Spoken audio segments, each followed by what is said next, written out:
There are things that quenches fire. There are things that are enemies of fire. One of them is sin. Yes, is sin and compromise. Sin and compromise makes the fire in your heart, makes the passion, the zeal of God in your heart to reduce. If you check Isaiah chapter 59, verse 2, he said, not because God's ears cannot hear you, or God's arm is too short, but because your iniquity, your sin have separated you from God. Are you here with me? What happens is that sin has the capacity to separate us from God.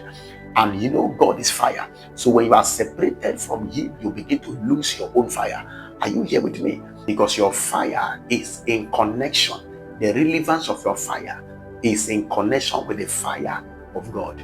Are you here with me? Number two things that can quench the fire of God in your life is prayerlessness. Yes, it's prayerlessness. When you begin to be prayerless, what happens is that your zeal, your passion for God, your fire, your consecration will begin to wane. It will begin to reduce. In Luke 18 verse 1, he said, he spake this parable unto this end, that men ought always to pray and not to faint. Are you here with me?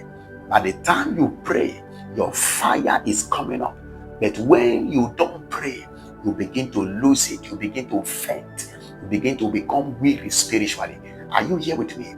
Number three enemy of fire, or number three things that can kill fire, that can quench fire, is distraction and carnality. Is distraction and carnality.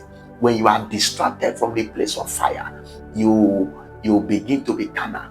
And when that occurs, it will affect your fire. It will affect your zeal for God.